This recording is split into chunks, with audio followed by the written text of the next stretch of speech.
You're watching Cold Blood Empire original story. He was supposed to marry Selene Reverin. That was the agreement the whole territory whispered, about two families sealing a fragile peace by offering their most adored daughter to Alpha Kael Rutherford.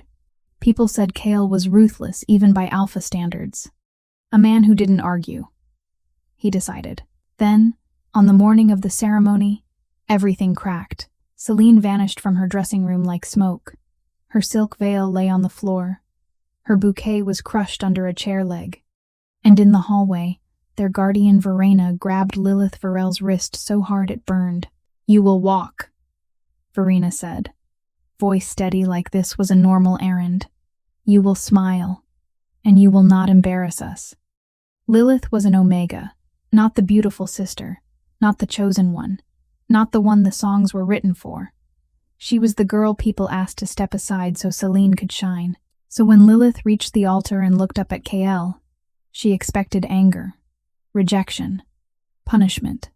Instead, Kael leaned down so only she could hear him. His mouth barely moved, his eyes didn't soften, and he said, like he'd been waiting for this exact moment, "Good, they sent the right one. You are mine now." If you felt your stomach drop, good. Because Lilith's life never returned to what it was. Hey lovely, quick question: if your family forced you to take your sister's place at the altar, would you run or would you stay? Welcome to the channel. Tell us where you are watching from. Thank you so much for being here.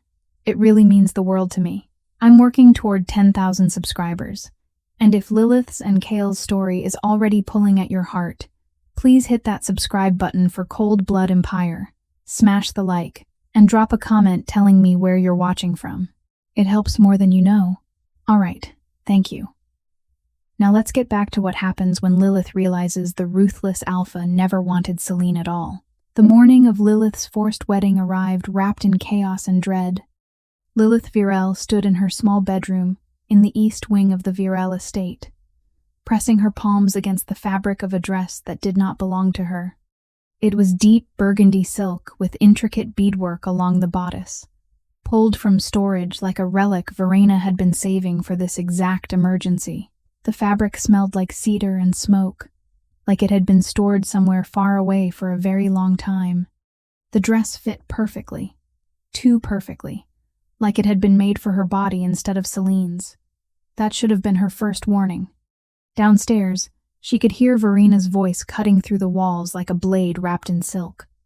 "I don't care where she went," Verena was saying into her phone, her tone cold and efficient. "The ceremony is in 4 hours. Lilith will take her place. No, there will be no postponement. The alliance depends on this marriage happening today." There was a pause. Then Verena added, her voice dropping to something sharper. "Kael Rutherford expects a bride. He will get one. If he has complaints, he can take them up with me after the vows are sealed." Lilith closed her eyes. She had heard that tone before. It was the voice Verena used when making decisions that would alter lives without bothering to ask permission. The voice that had decided Lilith's entire childhood, what she could study, where she could go, who she could become. The voice that had just decided her future in a single phone call. She was 23 years old now. But the patterns had started when she was 6. That was when their parents died in a territorial dispute that was never fully explained. Verena Hale, their mother's distant cousin, became their legal guardian. She arrived at the Virelle estate with expensive luggage and a smile that never reached her eyes. The estate itself sat on 12 acres of carefully maintained land just outside Ashford Ridge, a territory known for its strict pack hierarchy and old bloodlines, white stone columns, tall windows that caught the morning light, gardens that required 3 groundskeepers to maintain. From the outside, it looked like privilege. From the inside, it felt like a prison designed specifically for Lilith. Selene was 8 then, already beautiful in the way that made adults stop and stare. Golden hair that fell in perfect waves, blue eyes that sparkled when she laughed, a voice that could charm anyone within earshot. Verena looked at Selene like she had won a lottery. She looked at Lilith like she had inherited a burden. Lilith learned quickly that praise came with conditions. When she cleaned Selene's room without being asked, Verena would nod. When she stayed quiet during Selene's piano recitals, Verena would ignore her, which was the closest thing to approval Lilith ever received. When she made mistakes, spilled juice on Selene's dress, forgot to pick up dry cleaning, asked for something Selene wanted, Verena's coldness would descend like frost. Omegas must learn their place early, Verena told her once, when Lilith was 11 and had dared to ask why she couldn't attend the same dance classes as Selene. Your sister is destined for something greater. You are destined to support her. Lilith stopped asking questions after that. She had one rule that kept her alive for 17 years. Don't want anything too badly. Wanting led to disappointment. When she was 12, she had wanted to attend the regional Omega gathering, a rare chance to meet others like her. Verena had said no without explanation. When she was 16, she had wanted to apply to university in the city. Verena had laughed. What would an Omega do with a degree? When she was 20, she had wanted to ask why Verena treated her like a servant in her own family home. But she already knew the answer. Because she could. Because Lilith had no one else. Because Omegas existed to serve, not to question. So when the marriage announcement came 3 months ago, Lilith didn't let herself imagine it included her. It was Selene's fate, Selene's stage, Selene's crown. Lilith was just the shadow holding the hem. Dinner that night had carried unusual tension. Candles flickered in silver holders down the center of the mahogany table. Verena sat at the head, her posture perfect, her wine glass held with practiced elegance. Selene picked at her food, unusually quiet. Lilith ate quickly, hoping to be dismissed early. Verena set down her fork with deliberate precision.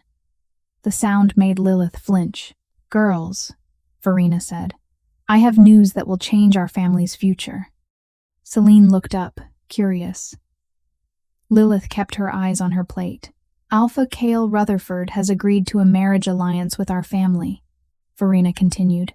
Her voice carried satisfaction, like she had negotiated a particularly favorable business deal. He will marry Selene in 3 months. The ceremony will take place at Sretine, Michael's Cathedral in Silverpine. There will be 200 guests. The treaty this marriage represents will secure our territory's position for generations. Lilith's chest tightened. She didn't know why. This had nothing to do with her. Selene's face had gone pale. Alpha Rutherford? She whispered. But they say he's dangerous. Verena's smile was thin. They say he's powerful. There's a difference. He controls the largest territory in the Northern Highlands. His pack is wealthy, disciplined, and feared. You should be honored. I don't want to be feared, Selene said, her voice small. I want to be loved. Verena's expression hardened. Love is a luxury, Selene. Power is a necessity. You will marry Alpha Rutherford, and you will secure our family's future. This discussion is over. Lilith watched her sister's hands tremble. For the first time in years, she felt genuine sympathy for Selene. Whatever Kael Rutherford was, he clearly wasn't the fairy tale prince Selene had dreamed about. The following weeks consumed the house like wildfire. Seamstresses arrived with fabric samples. Florists brought arrangements that filled entire rooms.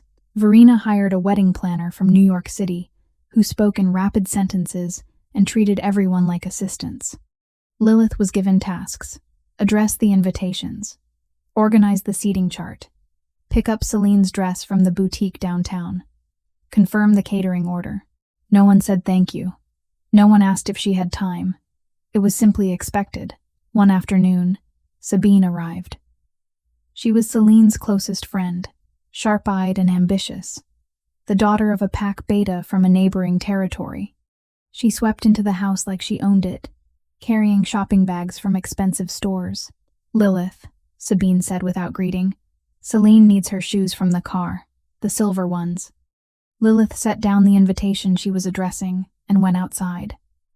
The shoes were buried under tissue paper in the back seat. When she brought them in, Sabine was laughing with Selene about something Lilith hadn't heard. Oh, there you are, Sabine said, taking the shoes without looking at Lilith. You're so useful. Selene is lucky to have you." The words were sweet. The tone was poison. Lilith returned to her invitations. She had learned long ago that responding to cruelty only made it sharper. The night before the ceremony, dinner was tense. Selene barely spoke. She wore a high-necked sweater despite the warm evening, and her fingers kept brushing the silver necklace at her throat like it was choking her. Verena watched her carefully, the way a handler watches an animal that might bolt. "You're nervous," Verena said. It wasn't a question. "I'm fine," Selene said, but her voice cracked. "You're marrying into one of the most powerful families in the country," Verena continued. "Nerves are natural, but you will compose yourself. Tomorrow, you represent not just yourself, but all of us." Selene nodded, but Lilith saw her sister's jaw tighten. Later, as the house settled into silence, Lilith heard footsteps outside her door. They paused. She held her breath, waiting for a knock that never came. Then the footsteps retreated, slow and deliberate. Lilith stared at the door for a long time, wondering if she should follow, but the rule whispered in her mind, "Don't want anything too badly. Not even answers." She turned off her light and tried to sleep, but the unease in her chest wouldn't fade. Something was wrong. She could feel it the way animals feel storms before they arrive. Now, standing in the borrowed burgundy dress, while Verena's voice echoed through the house, Lilith understood what that unease had been warning her about. Morning had proved her right in ways she couldn't have imagined. Selene was gone, and Lilith was about to become the replacement bride to a man she had never met. A ruthless alpha who would see through the deception the moment she reached the altar. She pressed her hand against the pendant she wore, her only connection to the mother who died giving her life, and whispered, "I hope you're watching. I hope you know I'm trying." But trying, she was learning, was rarely enough. Lilith woke to screaming. Not the sharp kind that came from pain, but the controlled, furious kind that came from Verena when something disrupted her carefully laid plans. She pulled on her robe and rushed into the hallway. Verena stood outside Selene's bedroom door, her face white with rage. The door hung open. Inside, chaos. The wedding dress lay across the bed, untouched. Selene's makeup kit was scattered across the vanity. Her phone sat on the nightstand, powered off. But Selene herself was gone. The window was open. A cool morning breeze pushed the curtains inward, carrying the scent of pine from the forest beyond the estate. "Where is she?" Verena's voice was ice and steel. She turned to Lilith like this was somehow her fault. "Did she say anything to you?" "No," Lilith said, her throat dry. "I haven't spoken to her since dinner." Verena's eyes narrowed. She didn't believe her, but she also knew Lilith was terrible at lying. After a long moment, she turned away. "Find her," Verena snapped at someone on her phone. "Check the roads. Check the bus station. I don't care what you have to do. Find her before noon." Noon. The ceremony was at noon. Lilith's stomach dropped. While Verena made frantic calls, Lilith stepped carefully into Selene's room. Everything about it screamed abandonment. The silk veil that was supposed to cascade down Selene's back lay crumpled on the floor near the closet. The bouquet white roses and lavender, imported from a specialty florist in Boston, sat crushed under the leg of a chair, as if Selene had knocked it over while grabbing something in a hurry. Lilith knelt beside the veil. It was delicate, hand-embroidered with tiny silver threads that caught the light. She touched it gently, and something inside her chest twisted. Selene had run, actually run. Part of Lilith felt betrayed. Part of her felt terrified for what this meant for their family. But a small, guilty part of her felt envious. Selene had chosen herself. She had looked at a future she didn't want and refused it. Lilith had never been brave enough to do that. "Lilith." She turned. Verena stood in the doorway, her expression calm now. That was worse than the screaming. When Verena went calm, it meant she had already made a decision. "Come with me," Verena said. Lilith followed her down the hall to the guest room where a second dress had been stored. Verena opened the door and gestured inside. "Put it on," Lilith's blood went cold. What? You heard me. Verena's voice was steady, like she was asking Lilith to pour coffee. Selene is gone. The ceremony is in 4 hours. Alpha Rutherford expects a bride. You will be that bride. He'll know, Lilith whispered. He'll see I'm not Selene. Then you'll explain, Verena said. You'll apologize. You'll beg if you have to. But you will walk down that aisle, and you will marry him. Why would he accept me? I'm an Omega. I'm nothing compared to Selene. Verena stepped closer, her eyes hard. Because if you don't, this family loses everything. The alliance falls apart. The treaty fails. Our territory becomes vulnerable. Do you understand what that means? Lilith did. Pack politics were brutal. Without alliances, smaller families were swallowed by larger ones. Territories were taken. People disappeared. You owe us, Lilith, Verena said quietly. We took you in when you had no one. We gave you a home, a life. This is how you repay that debt. The words hit like a physical blow. Lilith had heard variations of them her entire life, but this time they came with a demand she couldn't escape. The dress was deep burgundy with long sleeves and a high neckline. The fabric smelled like cedar and smoke, like it had been stored somewhere far away for a very long time. When Lilith put it on, it fit perfectly, like it had been made for her body. The fabric settled against her skin with a strange warmth, and when she looked in the mirror, she barely recognized herself. She looked like a bride, not Selene's shadow, a bride. Verena fastened a simple veil to Lilith's hair. You will walk, you will smile, and you will not embarrass us. Lilith's hands shook. Kael will kill me. Verena's eyes turned cold as winter. Then die with dignity. We need this alliance. In that moment, Lilith understood something she had always suspected, but never fully believed. She was not family. She was currency. A tool to be used when convenient and discarded when broken. She had no choice. She had never had a choice. The drive took 40 minutes. Lilith sat in the back seat of Verena's black Mercedes, staring out the window as the landscape shifted from rolling hills to dense forest. Silverpine was deeper into pack territory, where the old families held power, and Omegas learned quickly to lower their eyes. Verena sat beside her, scrolling through her phone, handling last-minute details with the efficiency of a military general. She didn't speak to Lilith. She didn't need to. Everything had already been said. Lilith pressed her palm against the window and watched the trees blur past. She thought about Selene, wherever she was. Had she planned this? Had someone helped her? The thought that hurt most was this. Selene had known Lilith would be forced to take her place, and she had run anyway. Lilith closed her eyes and made herself a promise. If she survived this, if Kael didn't reject her, didn't punish her, didn't kill her for the deception, she would never let anyone use her like this again. She didn't know if she could keep that promise. But it was the only thing keeping her from opening the car door and running into the forest herself. The cathedral was carved from dark stone that looked black in the morning shadows. It sat at the edge of the forest, surrounded by tall pines that seemed to lean in like spectators. Flame bowls lined the entrance, already lit despite the daylight, casting flickering orange light across the stone steps.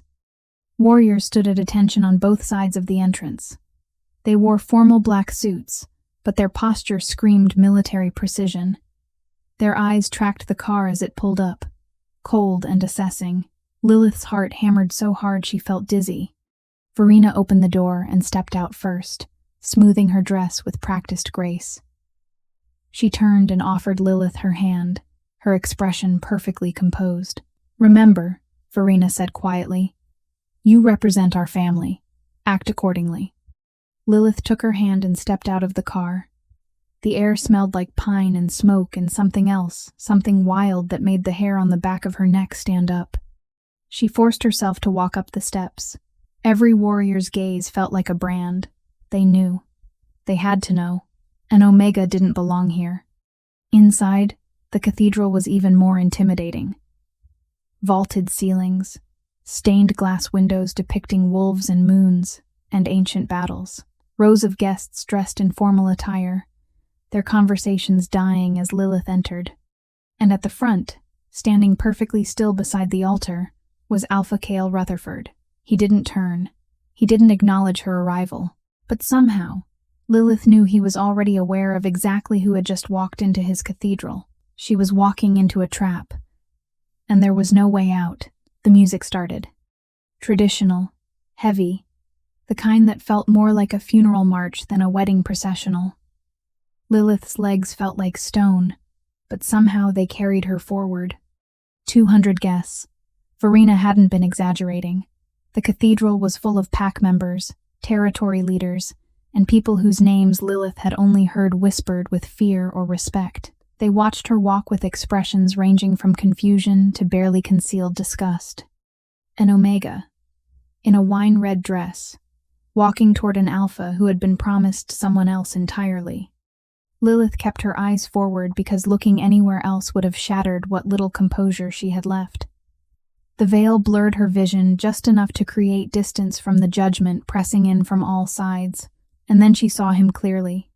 Kael Rutherford stood at the altar like he had been carved from the same dark stone as the cathedral itself. He was taller than she expected, easily 6'4", with shoulders broad enough to fill the formal black coat he wore like armor. His hair was dark, cut short on the sides but longer on top, styled with a precision that suggested control in every aspect of his life. His face was all sharp angles, strong jaw, high cheekbones, a mouth that looked like it rarely smiled. But it was his eyes that stopped Lilith's breath, silver gray, cold as winter steel, and fixed on her with an intensity that made her feel like he was seeing straight through skin and bone to whatever she was hiding underneath. He didn't look angry. He didn't look disappointed. He looked like a man who had been waiting for something specific, and had just confirmed it had arrived exactly as expected. Something inside Lilith stirred, a warmth that spread from her chest to her fingertips, making her skin tingle as though electricity hummed just beneath the surface. The pendant at her throat felt hot against her collarbone. The officiant was Magnus, the pack elder. He was in his 70s, with white hair and a face weathered by decades of pack politics. His voice carried authority that didn't need volume.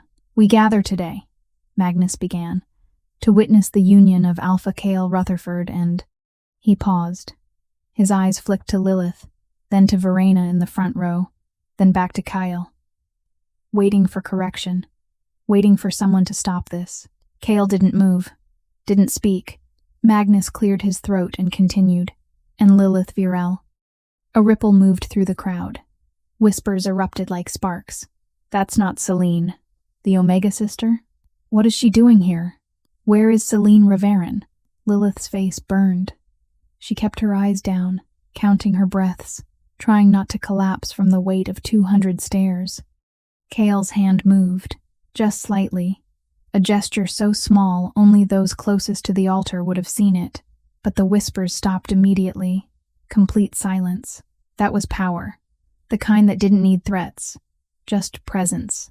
Magnus continued with the vows, traditional pack-binding words, promises of loyalty, protection, unity. Lilith's voice trembled when it was her turn to speak. "I, Lilith Virelle, accept this bond." 5 words that felt like signing her own execution. Kael's voice, when he spoke, was deep and steady. No hesitation, no doubt. "I, Kael Rutherford, accept this bond." He said it like a vow he had been planning to make for years. "The bond is sealed," Magnus said. "You may present your mate." This was the moment traditionally reserved for a kiss, a public display of affection and acceptance. Lilith braced herself for rejection, for Kael to step back.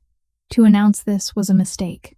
To call for Selene, instead, Kael stepped forward.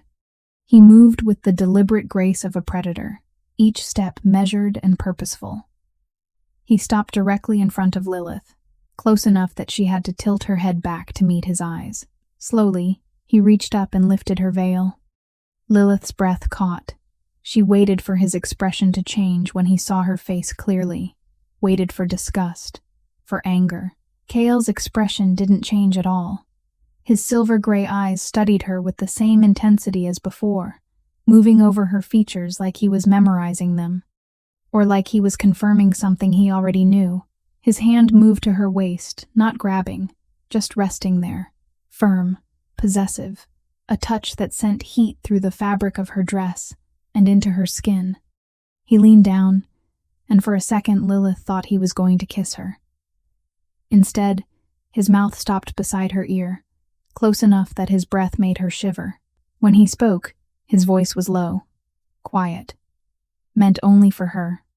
Good. They sent the right one. You are mine now. Lilith's heart slammed against her ribs. Her mind went blank. She pulled back just enough to stare at him, her eyes wide with shock and confusion. Kael's mouth curved. Not quite a smile. Something darker. Something that looked like satisfaction mixed with a patience that had finally been rewarded. He straightened, keeping his hand at her waist, and turned them both slightly to face the crowd. It was a subtle movement, but everyone in the cathedral understood its meaning. A claiming gesture, public acknowledgement. This is mine. This belongs to me. The guests erupted in polite applause that sounded hollow and forced. Lilith stood frozen, her mind racing. He knew. Kael had known the entire time. This wasn't a mistake he was tolerating. This was something he had wanted. But why? After the ceremony, there was a brief receiving line. Guests approached to offer congratulations that sounded more like condolences. Lilith stood beside Kael, her hand trapped in his as he greeted pack members with the bare minimum of courtesy required. Then a man stepped forward who made even Kael's coldness seem warm. Cassian, Kael's beta. He was shorter than Kael, but built like someone who could end a fight before it started. Dark blonde hair, sharp features, and eyes the color of ice water. He wore a perfectly tailored gray suit and an expression that suggested he had already calculated every possible outcome of this situation and didn't like most of them. Alpha, Cassian said, his voice clipped and professional. Congratulations.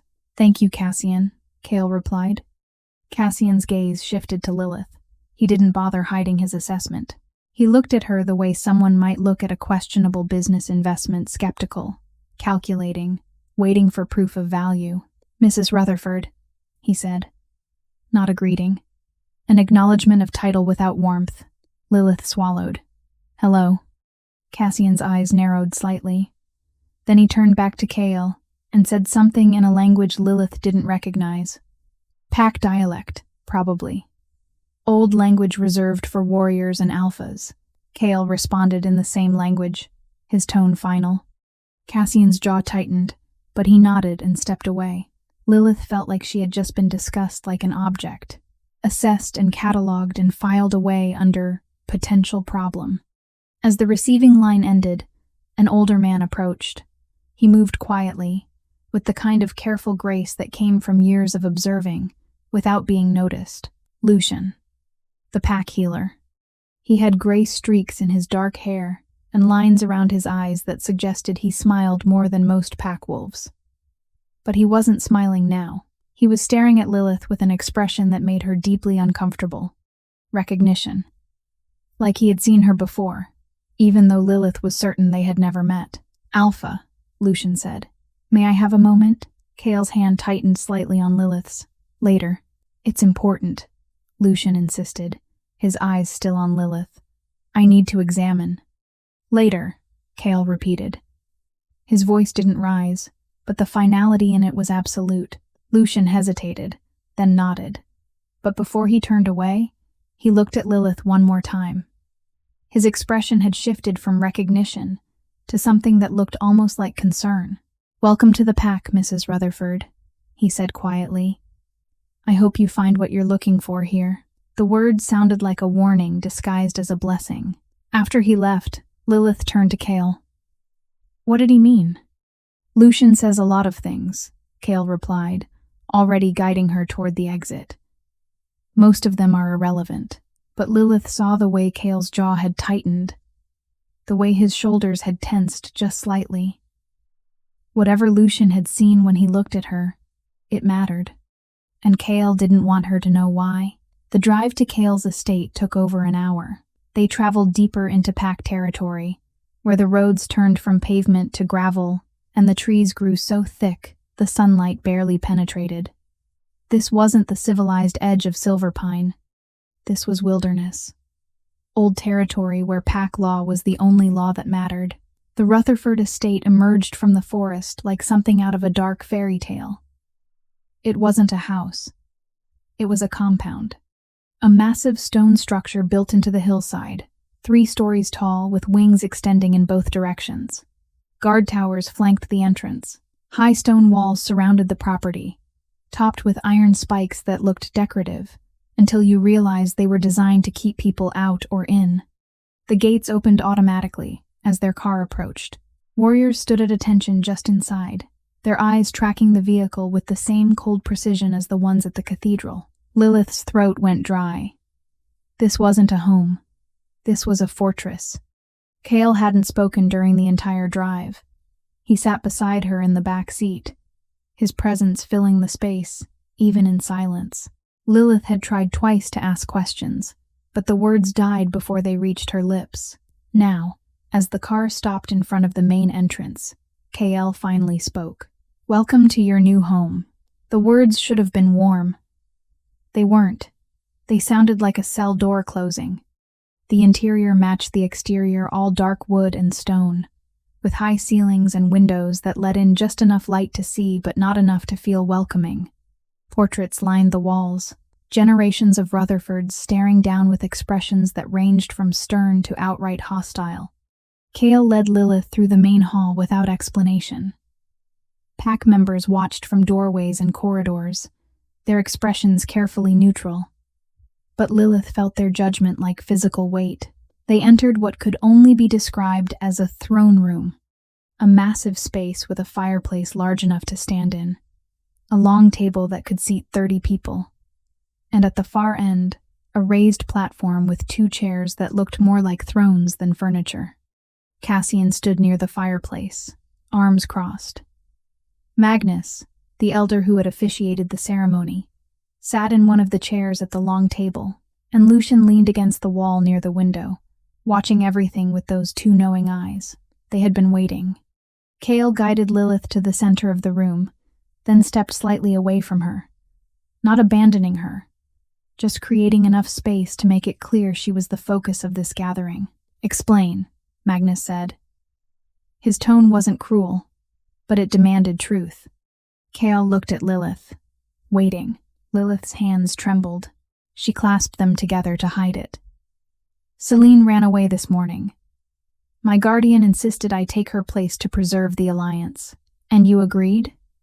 Cassian asked, his voice sharp with skepticism. "I didn't have a choice." "Everyone has a choice," Cassian said coldly. "Not when you're an Omega with no family and no power," Lilith shot back. The words came out harder than she intended, but she didn't regret them. Cassian's eyebrows rose slightly. Apparently he hadn't expected her to have a backbone. Magnus studied her carefully. "Why would your sister run?" "I don't know," Lilith said honestly. "She didn't tell me her plans." "Did she fear Alpha Rutherford?" Magnus pressed. Lilith hesitated. Lying to a pack elder was dangerous, but telling the truth might be worse. "She feared the marriage," Lilith said carefully. "I don't know if she feared Kael specifically." Silence. Then Kael spoke for the first time since they entered the room. "She should have." The words hung in the air like a threat. Lilith's stomach twisted. "Leave us," Kael said. Magnus stood immediately. Cassian hesitated, his eyes flicking between Kael and Lilith like he was calculating whether leaving them alone was a strategic mistake. "Alpha," Cassian began. "Now." Cassian's jaw tightened, but he left. Magnus followed. Lucian was the last to move, pausing at the door to give Lilith one more long look before disappearing into the corridor. The door closed. The sound echoed in the massive room. Lilith stood in the center of the space, feeling like prey in an empty field. Kael walked slowly toward the fireplace, his movements deliberate and controlled. "You can still return me," Lilith said, forcing the words out. You can demand Selene. The alliance doesn't have to break. Kael stopped. His back was to her, one hand resting on the mantle. When he spoke, his voice was quiet but clear. Do you really think I didn't know they would try to cheat me? Lilith's breath caught. What? Kael turned to face her. His expression was unreadable, but his eyes burned with something that looked almost like anger, not at her, but at the situation itself. Your guardian made inquiries about me 3 months ago, Kael said. She wanted to know my financial status, my territory holdings, my pack strength. When she confirmed I was wealthy and powerful, she agreed to the marriage. But Verena Hale has a reputation. She's ambitious and pragmatic. I knew there was a chance she would try to substitute you for Selene if she thought she could get away with it. Lilith's mind raced. Then why did you accept the contract? Kael took a step closer. Because I didn't come for Selene. The words hit Lilith like a physical blow. She stared at him, unable to process what he was saying. What? Kael's expression shifted, not quite a smile, but something darker, something satisfied. I came for the girl they kept hidden, he said. Lilith's legs felt weak. She took a step back instinctively, but Kael matched it with a step forward. I don't understand, she whispered. They taught you to think you're a replacement, Kael said. His voice was low, controlled, but there was heat underneath it. They taught you to believe you're worthless, that you're nothing compared to your sister. But you were never the substitute, Lilith. You were always the target. That doesn't make sense, Lilith said, her voice rising with panic. I'm an Omega. I have no power, no status, no— You have bloodline, Kael interrupted. The words stopped Lilith cold. Kael moved closer, close enough that she had to tilt her head back to maintain eye contact. His presence was overwhelming, not threatening exactly, but consuming, like standing too close to a fire. Your mother, Kael said quietly, was Omega Virelle, born to one of the oldest bloodlines in the Northern Highlands, a line that supposedly died out 30 years ago when her entire pack was wiped out in a territorial war. Lilith's heart hammered. I don't know anything about my mother. She died when I was born. She died protecting you, Kael corrected. And she made sure certain people didn't know you existed. But bloodlines have a way of surfacing, especially when they carry power that others want to control. I don't have power, Lilith insisted. If I did, Verena would have used it already. Kael's eyes burned into hers. Verena doesn't know what you are, but I do. Lilith's breath came faster. What am I? Kael reached out slowly, giving her time to pull away. When she didn't, his fingers brushed her wrist where Verena had grabbed her that morning. The touch was gentle, but it sent electricity up Lilith's arm. You're a dormant alpha, Kael said quietly. The world tilted. Lilith's vision blurred at the edges. That's impossible, she whispered.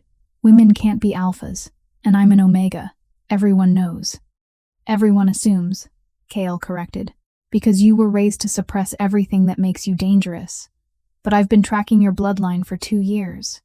I knew the moment I confirmed Verena was your guardian that you existed, and I knew that if I offered to marry Selene, Verena would eventually try to substitute you. She's predictable. Lilith pulled her wrist free, stepping back. You manipulated this entire situation? I created an opportunity, Kael said. Verena made her choice. Selene made hers. And you made yours when you walked down that aisle. Lilith's mind was racing, trying to fit together pieces of a puzzle she hadn't even known existed. Her mother's death, Verena's treatment, Selene's disappearance. You're lying, she said, but even she could hear the doubt in her voice. Am I? Kael asked. He walked to a side table and picked up a folder. When he opened it, Lilith saw photographs, documents, maps. He held up one photograph.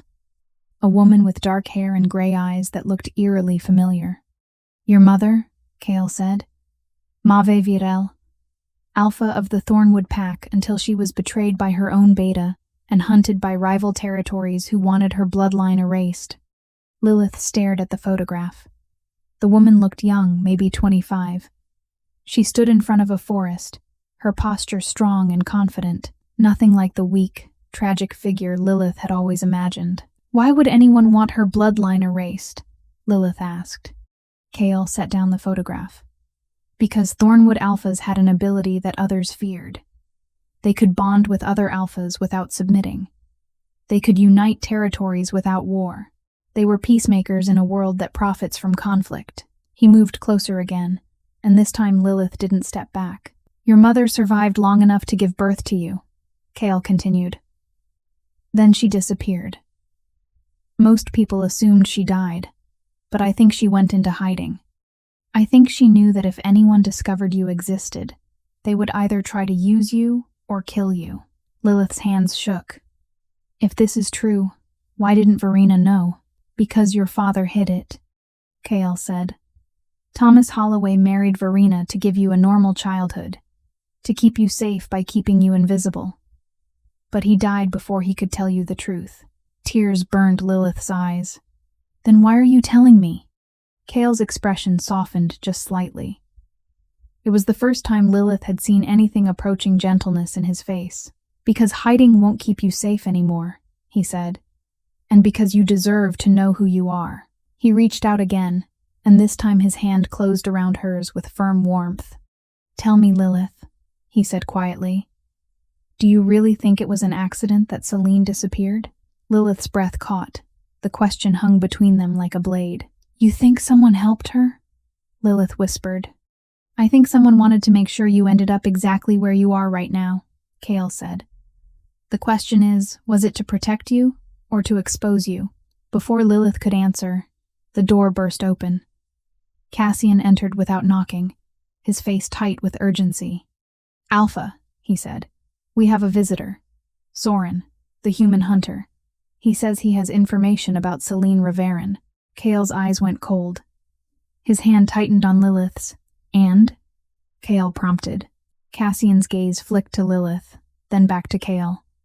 "He says he knows where she is, but he wants payment." Kael's jaw clenched. "What kind of payment?" "He didn't specify," Cassian said, "but he made it clear he knows more than he's telling, and he's not afraid of pack law." Lilith's stomach dropped. Hunters were dangerous precisely because they operated outside pack hierarchy. They answered to money, not loyalty. Kael turned to Lilith, his expression unreadable. "Stay here," he ordered.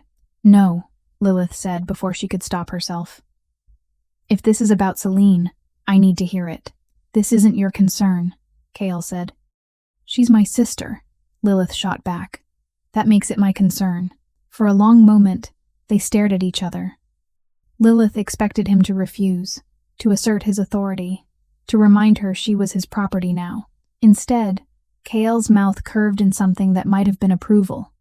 "Fine," he said. "But you stay beside me. And you don't speak unless I tell you to." Lilith nodded. As they walked toward the door, Kael leaned close enough that only she could hear. "Welcome to your new life, Mrs. Rutherford," he said quietly. "It's more dangerous than anything Verena ever put you through." Lilith believed him. But she also realized something else. For the first time in her life, she wasn't being left behind. She was walking into the fire, and part of her wanted to burn. Soren didn't look like a threat. That was what made him dangerous. He was in his late 30s, average height, with brown hair going gray at the temples, and the kind of forgettable face that let him disappear into crowds. He wore jeans, a flannel shirt, and boots caked with mud, a working man's clothes. Nothing about him screamed danger, except his eyes. They were sharp and cold, constantly assessing everything in the room like he was calculating exit strategies and potential weapons. He sat at the long table in one of the estate's meeting rooms, a cup of coffee in front of him that he hadn't touched. When Kael entered with Lilith at his side, Soren's gaze went immediately to her. His expression didn't change, but something flickered in his eyes. Recognition? Curiosity? "Alpha Rutherford," Soren said, his voice carrying a faint southern accent. "Congratulations on your marriage." "Cut the pleasantries," Kael said, taking the chair across from him. Cassian stood behind Kael's right shoulder. Magnus had joined them as well, standing near the door with his arms crossed. Lilith remained standing beside Kael's chair, uncertain where she belonged in this dynamic. Soren shrugged.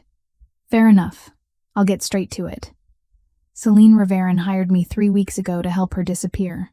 She paid me $10,000 up front to create a new identity and arrange transportation out of the territory. Lilith's heart dropped. 3 weeks ago. Selene had been planning this for 3 weeks, and she hadn't said a word. Where is she? Kael asked.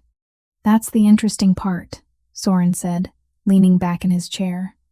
She didn't want to go far. She wanted to stay close enough to watch what happened. So I set her up in Millbrook, small town about 90 miles west of here. She's staying in a motel under the name Sarah Reynolds. Why are you telling us this? Cassian demanded. If she paid you to help her disappear, betraying her location violates your contract. Soren smiled. It wasn't a pleasant expression. She paid me $10,000, but someone else offered me $20,000 for the same information. The room went cold. Kael's voice dropped to something lethal. Who? That's the second interesting part, Soren said. I don't know. The payment came through an anonymous drop, cash in an envelope with a typed note. Find Selene Riveren. Report her location. Don't tell the Rutherford pack. But you're telling us anyway, Magnus observed. Because the situation changed, Soren said, his eyes moving to Lilith. When I took the job from Selene, she told me the marriage was political. That she was being forced to marry a ruthless alpha who would treat her like property. She painted herself as a victim. I felt sorry for her. His expression hardened. Then I started digging into the Virelle family, and I found out Selene has a sister. An Omega sister who's been treated like a servant her entire life. A sister who would be forced to take Selene's place if she ran. Lilith's face burned. Even a stranger could see how Verena had used her. Selene knew. Soren continued. She knew exactly what would happen to you, and she didn't care. That's when I realized she wasn't a victim. She was just selfish. He turned his attention fully to Kael. So I'm offering you a choice. I can tell you where Selene is, and you can decide what to do with that information. Or I can keep my mouth shut and collect from whoever wanted her found. Why would you give up $20,000? Kael asked. Soren's smile was bitter. Because I have a younger sister. And if someone treated her the way Selene treated Lilith, I'd want someone to help her. The words hit Lilith like a punch. This stranger had more compassion for her situation than her own sister. Kael studied Soren for a long moment. Then he said, You'll get $30,000. But I want more than Selene's location. I want to know who paid you to find her. I told you. It was anonymous. Nothing is truly anonymous, Kael interrupted. The drop location, the type of envelope, the way the note was typed. Small details tell stories. You're a hunter. You notice details. Soren's expression shifted to something like respect. The drop was made at a gas station outside Ashford Ridge. The envelope was standard manila, nothing special. But the note was typed on an old typewriter, not a computer printer, and the cash had bank bands from First National and Silverpine. Cassian tensed. That's pack territory. Exactly, Soren said. Whoever paid me is local. Someone with access to old equipment and enough cash to move $20,000 without raising flags. After Soren left, escorted out by 2 of Kael's guards with instructions to keep him in the guest house until morning, Kael led Lilith to his private office. The room was smaller than the throne room, but no less intimidating. Floor-to-ceiling bookshelves. A massive desk made from dark wood. Windows overlooking the forest that surrounded the estate. Kael opened a drawer and pulled out a sealed envelope. The wax seal bore Selene's personal mark, a rose with thorns. This arrived yesterday, Kael said, handing it to Lilith. Delivered by courier. No return address. Lilith's hands shook as she broke the seal. Inside was a single sheet of cream-colored paper with Selene's elegant handwriting. Lilith, I'm sorry. I know those words don't fix anything, but they're true. I couldn't be his. I couldn't be trapped in a marriage to a man I don't know, ruling a territory I don't care about. living a life that was decided for me before I was old enough to understand what it meant. But you can survive him. You always survive. You're stronger than I ever was. You just don't know it yet. Verena will tell you this is your duty, your debt, your punishment. Don't believe her. You owe her nothing. You never did. I know you'll be angry with me. You should be. I left you to face consequences I was too afraid to face myself. But I also believe you're exactly where you're supposed to be. Kael Rutherford isn't what Verena thinks he is. And you aren't what she made you believe you are. Find out who you really are, Lilith. It's the one thing I never had the courage to do. Lilith read the letter 3 times, tears blurring the words. When she finally looked up, Kael was watching her with an expression she couldn't read. She knew, Lilith whispered. She knew I would survive this because she knows I've survived everything else. Is that forgiveness? Kael asked quietly. No, Lilith said, but it's understanding. She set the letter on Kael's desk, her hand steadier now. You said I'm a dormant alpha, that my bloodline makes me dangerous. If that's true, why didn't my mother tell me? Why didn't my father prepare me? Kael moved to the window, looking out at the darkening forest. Because preparation would have made you visible. The moment you started training like an alpha, acting like an alpha, questions would have been asked. Verena would have noticed. Others would have noticed.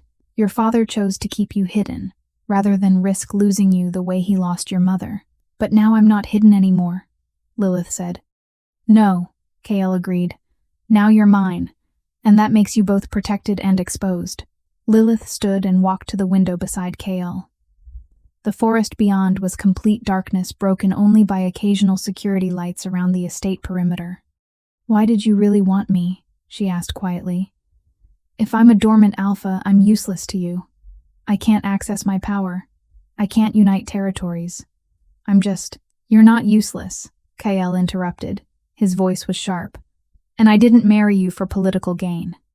Lilith turned to look at him. Then why? Kael was silent for a long moment. When he finally spoke, his voice was softer than she had ever heard it. Because 15 years ago, my father made a deal with your mother. If anything happened to her, our pack would protect her daughter. He died before he could fulfill that promise. I'm fulfilling it now. Lilith's breath caught. You knew my mother? No, Kael said, but my father did. They were friends before the territorial wars divided everyone. He tried to help her when she was being hunted, but he failed. She disappeared. He spent years looking for her, for you, and never found anything. When I became Alpha 5 years ago, I continued the search. It took me 2 years to confirm you existed, and another year to create a situation where I could claim you without triggering the same forces that killed your mother. The marriage, Lilith whispered. The marriage gives you legal protection under pack law, Kael confirmed. As my mate, you're untouchable. Anyone who comes after you now comes after me, and no one is that stupid. Lilith's mind raced. But if my father made a deal with your father, why did he marry Verena? Why did he put me in her care?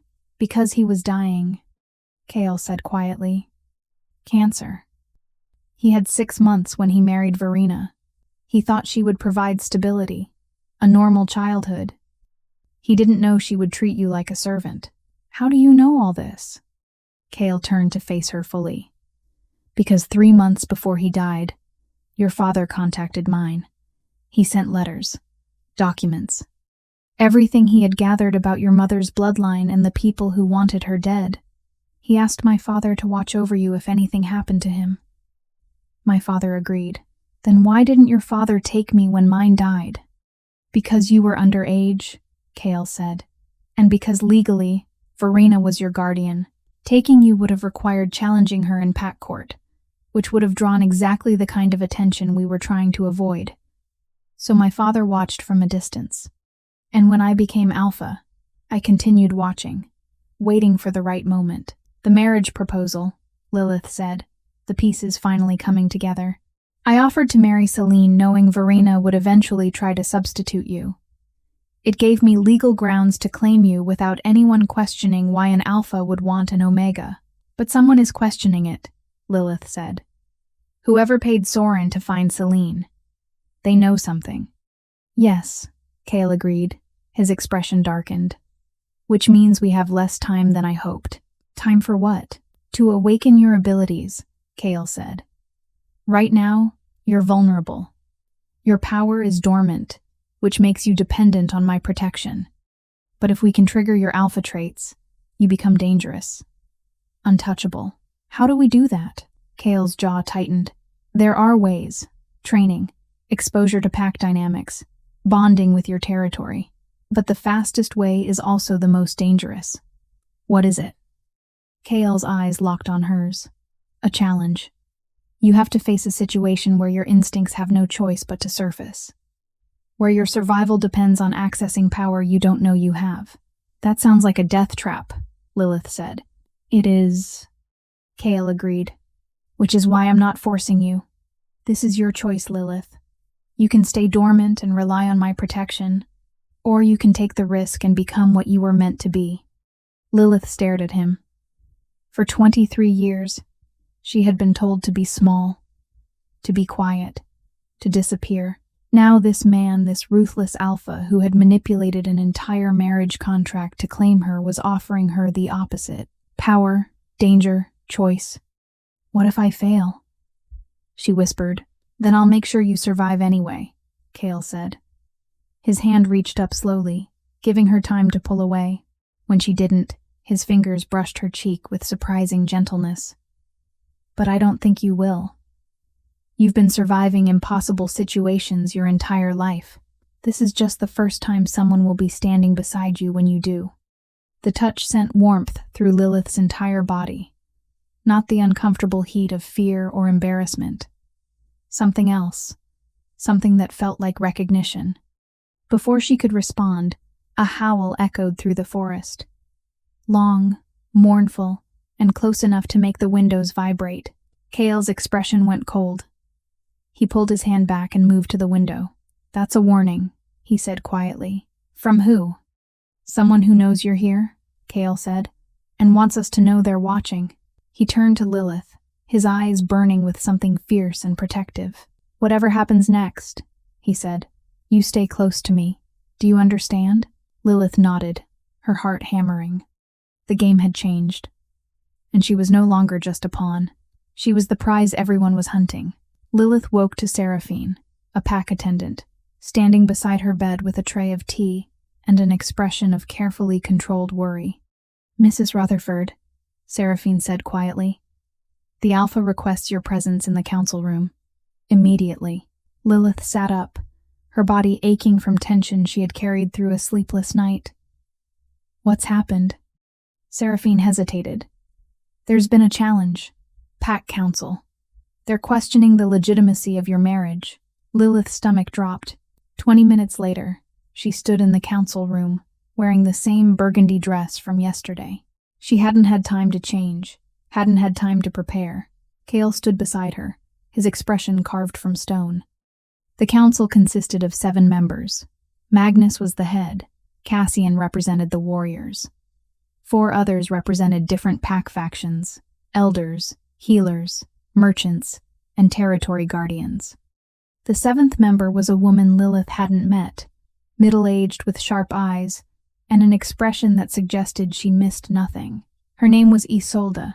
She represented the old bloodlines. We have received formal complaints. Magnus began, his voice heavy with regret, regarding the circumstances of yesterday's marriage, specifically that the bride was substituted without proper consent or notification. The marriage was completed according to pack law, Kael said, his voice dangerously calm. All vows were spoken. All witnesses were present. But the contract specified Selene Reverin, Isolde interjected. Not Lilith Virelle. Contracts have meaning, Alpha Rutherford. You cannot simply accept substitutions without consequence. I accepted no substitution, Kael said. I married the woman I intended to marry. A ripple of shock moved through the council. Cassian's expression didn't change, but Lilith saw his fingers twitch. He had known. He had known all along that Kael wanted Lilith, not Selene. That makes this worse, Isolde said coldly. If you deliberately deceived Verena Hale into offering the wrong sister, you violated negotiation principles. If you conspired with Lilith to replace Selene, you violated contract law. Either way, the marriage can be challenged. On what grounds? Kael demanded. On the grounds that Lilith Virelle is an Omega, Isolde said bluntly. Pack law is clear. Alphas marry alphas or betas. Marrying an Omega is not illegal, Kael interrupted. Uncommon, yes. Frowned upon, certainly, but not illegal. It is highly irregular, Magnus said carefully. And given the political nature of this marriage, irregularity invites instability. What do you want? Kael asked, his patience clearly thinning. Isolde stood, her posture regal. We want proof that Lilith Virelle is worthy of being your mate, not through lineage or contract, but through strength. Lilith's heart hammered. What kind of proof? Isolde's eyes fixed on her like a predator sighting prey. A trial. 3 challenges designed to test your capability to lead beside an alpha. Complete all 3, and the council will recognize your marriage. Fail any one, and the marriage will be annulled. Absolutely not, Kael said, his voice dropping to something lethal. I don't require council approval for my choice of mate, but you require council support for territorial decisions, Isolde countered. For trade agreements, for military alliances. If you want this pack to follow you without question, you need us to accept her without question. Otherwise, every decision you make will be scrutinized. Every order you give will be debated. Your authority will erode one challenge at a time. She was right. Lilith could see it in the way the other council members shifted uncomfortably. They didn't want to challenge Kael directly, but they needed reassurance that his choice wouldn't weaken the pack. What are the challenges? Lilith asked before Kael could refuse again. Every head turned toward her. Kael's expression went dark. Lilith, I'm asking, she said, keeping her voice steady. What are the challenges? Isolde's mouth curved in something that might have been approval. First challenge, combat. You will face a trained warrior in physical contest. You must last 3 minutes without yielding. Lilith's mouth went dry. She had never trained for combat. She would be slaughtered. Second challenge, territory knowledge. You will be taken to an unknown location within our borders and must find your way back to the estate using only instinct and observation. That was slightly better. Lilith had always been observant. It was how she survived Verena's household.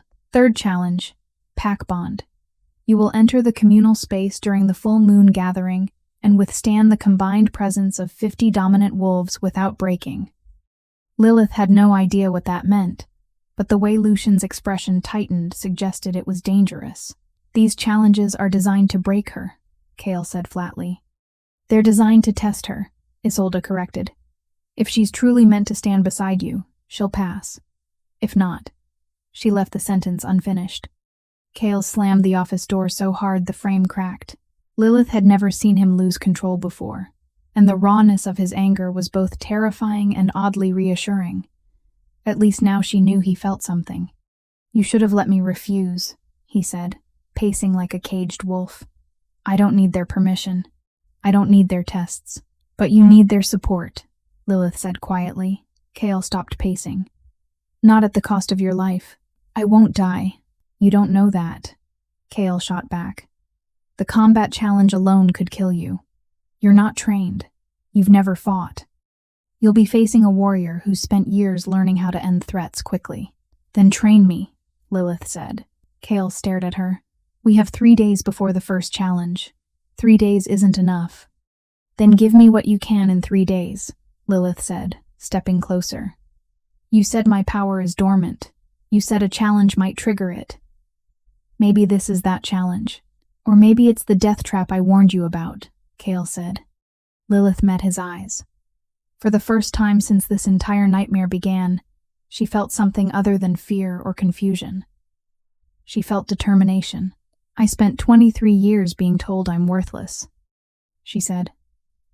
I spent 23 years believing it. But if there's even a chance that I'm more than what Verena made me believe, I have to know.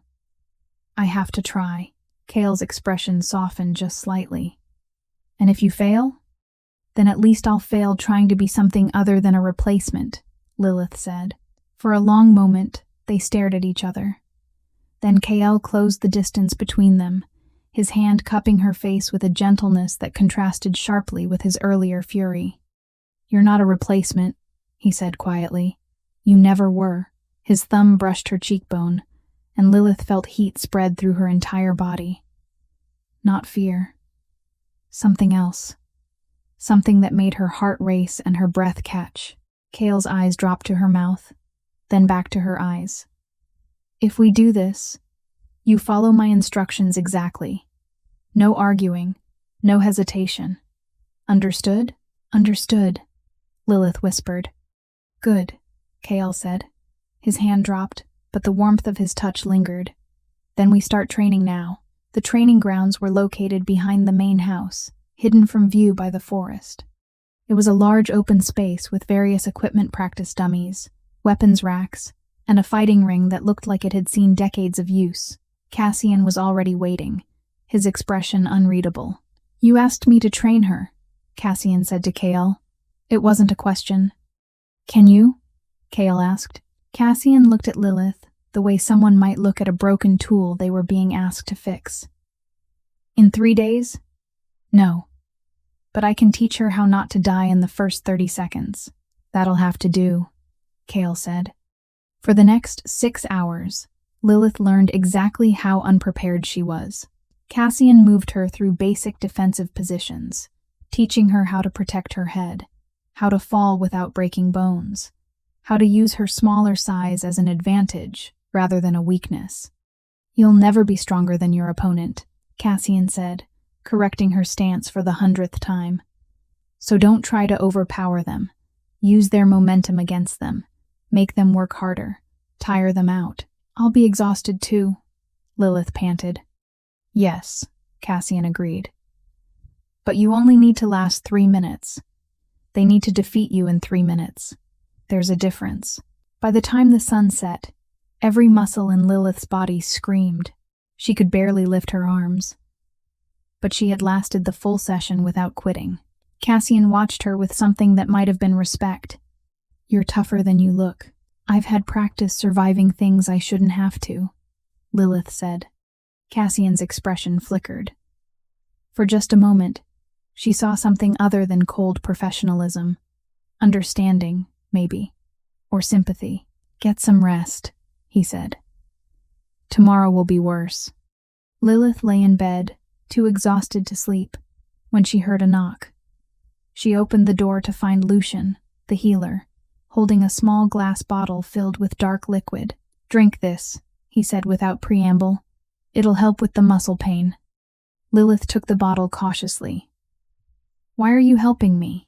Lucian's expression was complicated. Because I've been watching you since you arrived, and I see things others miss. What do you see? Your mother, Lucian said quietly. I was young when she disappeared, but I remember her. She had the same eyes you do. Same way of holding herself like she's taking up too much space. Lilith's throat tightened.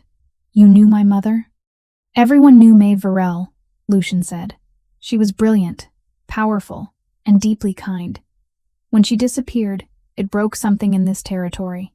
We lost more than an alpha. We lost hope that power could be gentle. He handed her a second bottle. This one is for tomorrow night. After the second day of training. You'll need it. Why are you doing this? Lilith asked. Lucian smiled sadly.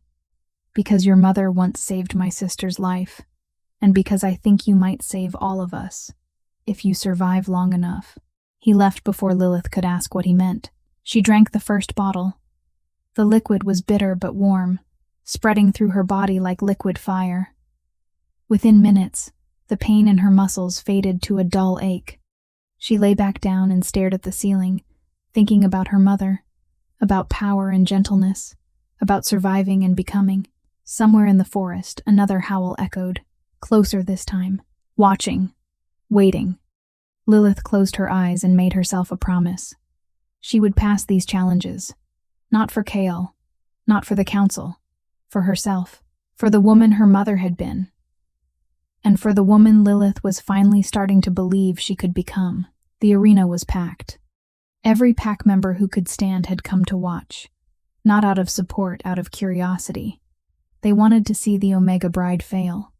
Lilith stood in the center of the fighting ring, her heart hammering so hard she felt dizzy. She wore simple training clothes, black pants, and a fitted shirt that allowed movement. Her hair was pulled back, no jewelry, nothing that could be grabbed or used against her. Across from her stood her opponent. His name was Thane. 6'2", 200 pounds of muscle and battle scars. He was one of Cassian's best warriors, and his expression made it clear he had no intention of going easy on her. 3 minutes, Magnus announced from the edge of the ring. Begin. Thane moved like lightning. Lilith barely had time to raise her arms before his first strike came, a punch aimed at her head that would have knocked her unconscious if it had connected. She ducked, barely. His fist grazed her ear, sending pain shooting through her skull. Use their momentum, Cassian's voice echoed in her mind. Thane was already swinging again. This time Lilith dropped low and swept at his legs. He jumped easily, but it bought her a second to create distance. The crowd murmured. She had survived the first 10 seconds. Thane's expression hardened. He stopped playing. For the next 2.5 minutes, Lilith experienced pure survival. Thane came at her with combinations she barely saw coming. She blocked when she could, dodged when blocking was impossible, and fell when dodging failed. Each time she hit the ground, she forced herself back up. Each time Thane advanced, she made him work to corner her. She wasn't winning, but she wasn't yielding. At the 2-minute mark, something shifted. Thane landed a solid hit to her ribs that drove the air from her lungs. Lilith dropped to one knee, gasping, vision blurring. The crowd erupted. They thought she was done. But as Thane moved in to finish the match, something inside Lilith ignited. Not thought, not strategy, pure instinct. She saw his weight shift to his front leg, saw the way his balance tilted forward, saw the opening before her mind could process it. She surged upward, driving her shoulder into his midsection with everything she had. Thane stumbled backward, surprised, and Lilith used that split second to create distance again. The crowd went silent. 30 seconds, Magnus called. Lilith's vision swam. Her ribs screamed, but she stayed on her feet, moving, dodging, refusing to go down. When Magnus finally called time, Lilith collapsed, not from defeat, from exhaustion, but she had lasted. 3 full minutes. Thane stood over her, breathing hard, and then shockingly, he offered his hand. You have a wolf's spirit, he said, even if you don't have the body yet. Lilith took his hand and let him pull her up. The crowd's murmurs shifted from contempt to something resembling respect. 1 challenge down, 2 to go.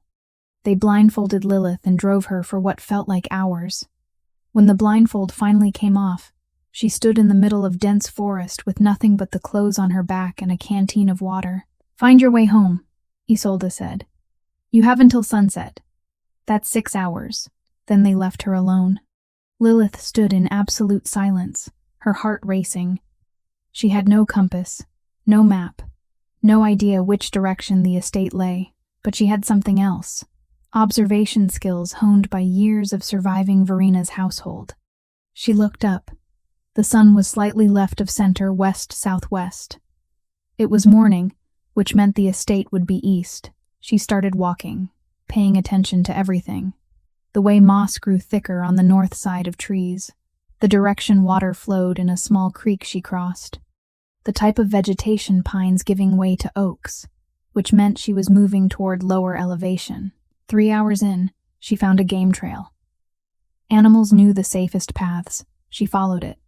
4 hours in, she heard the faint sound of cars. A road.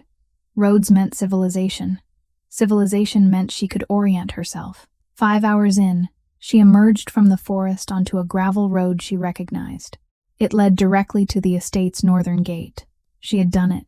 When she walked through the main gates, exhausted and covered in scratches, Kael was waiting.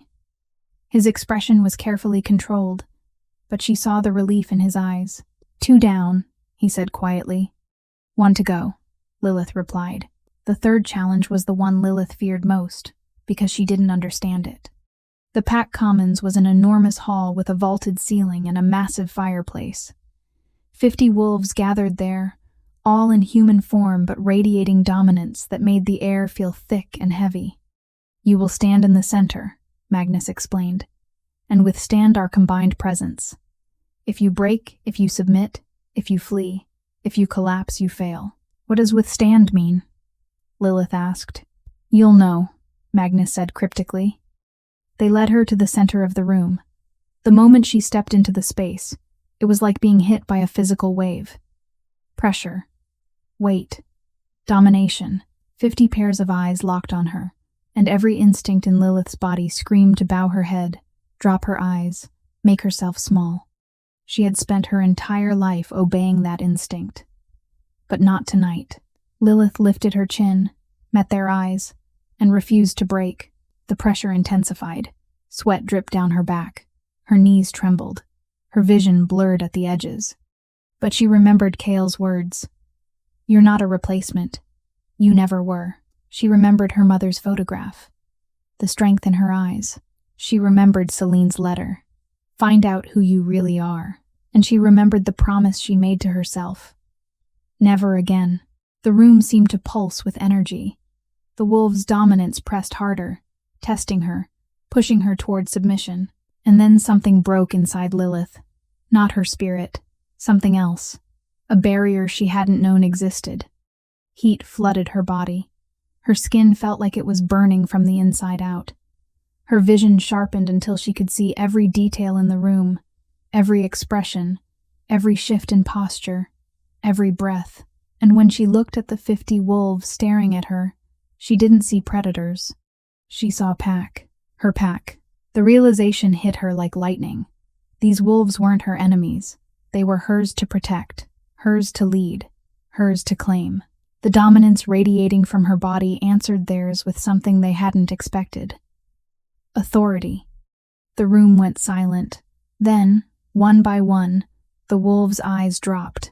Not in defeat, in recognition. When Magnus called the challenge complete, Lilith collapsed. But not from submission, from awakening. Lucian was waiting when they carried Lilith to Kael's office. He examined her quickly, checking her pulse, her eyes, her temperature. She's awakening, he confirmed. Faster than I expected. The challenge triggered something. Will she be all right? Kael demanded. She'll be more than all right, Lucian said. If this continues, she'll be the strongest alpha this territory has seen in generations. But before anyone could celebrate, Cassian burst into the room. We found him, Cassian said. The one who paid Soren. The one who's been watching the estate. Who? Kael's voice was deadly calm. You're not going to like this, Cassian said. He gestured, and 2 guards dragged in a man Lilith had never seen before. He was old 70s, maybe with gray hair and a face lined by years of calculation. But his eyes were sharp and alert. This is Gerard Thornwood, Cassian said. The name hit Lilith like a physical blow. Thornwood, her mother's pack. Impossible, Lucian whispered. The Thornwood line was wiped out. Not all of it, Gerard said, his voice rough but steady. He looked directly at Lilith. Your mother was my niece. When she disappeared, everyone assumed she died, but I knew better. Mave was too smart to die, so I waited and watched. And when I heard rumors of a Virelle daughter, I knew she had survived long enough to ensure her bloodline continued. Why now? Kael demanded. Why reveal yourself after all these years? Gerard's expression hardened. Because someone else is looking for her. Someone who wants the Thornwood bloodline erased permanently. I've been trying to protect Lilith from a distance, but the moment you married her, you put a target on her back. Who's looking for her? Kael asked. Verena Hale, Gerard said. The room went cold. That's impossible, Lilith whispered. Verena is my guardian. She's kept me safe for 17 years. She's kept you hidden, Gerard corrected. There's a difference. Verena Hale is from the Morven bloodline, one of the families that helped hunt your mother. When your father married her, she didn't know who you really were. Thomas made sure of that. He fed her a story about you being a weak Omega, worthless and forgettable. And Verena believed it because it fit her worldview. Then what changed? Cassian asked. Kael's marriage proposal, Gerard said. When Kael offered to marry Selene, Verena did what she always does, she researched. She dug into the Rutherford family history and discovered the connection between your father, Kael, and Maeve Virelle. She realized Thomas had lied to her, that Lilith wasn't worthless, that she was a Thornwood Alpha in hiding. And she tried to substitute me to keep that secret, Lilith said, the pieces finally falling into place. No, Gerard said. She substituted you to expose you. She knew Kael would accept the switch, knew the council would challenge it, knew Lilith would be forced into trials that would trigger her abilities. Once Lilith's true nature was revealed, Verena could claim she was deceived and call for your execution as a threat to pack stability. But why would Verena want me dead? Lilith asked, her voice breaking. What did I ever do to her? Gerard's expression softened with something like pity. You exist. The Thornwood line was supposed to be extinct. As long as you live, you're evidence that the hunt failed. Evidence that could reopen investigations into the territorial war. Evidence that could destroy the families who profited from your mother's death. Verena's family included. Kael's face had gone dangerously still. Where is Verena now?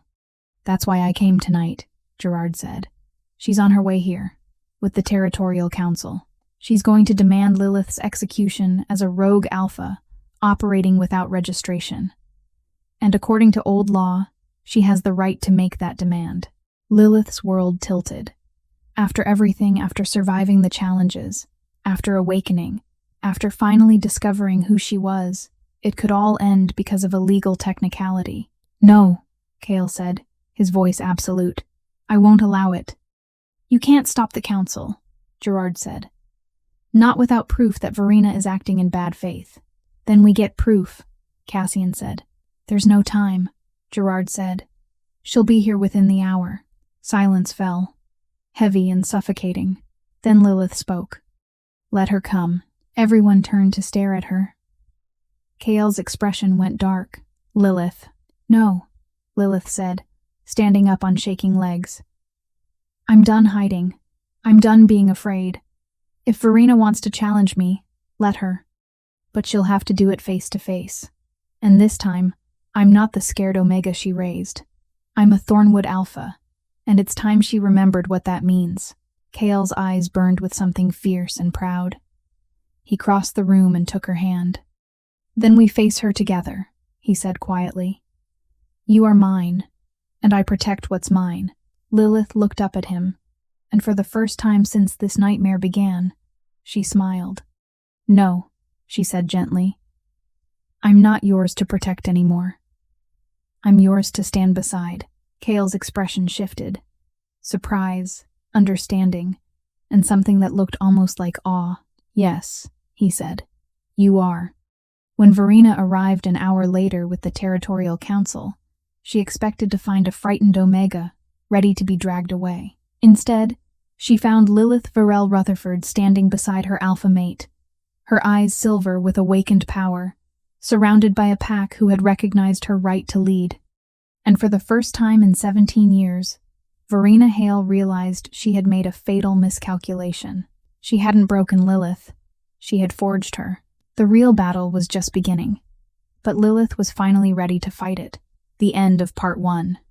Subscribe to Cold Blood Empire for Part 2, where Lilith faces Verena in a battle that will determine not just her fate, but the future of every hidden bloodline in the Northern Highlands.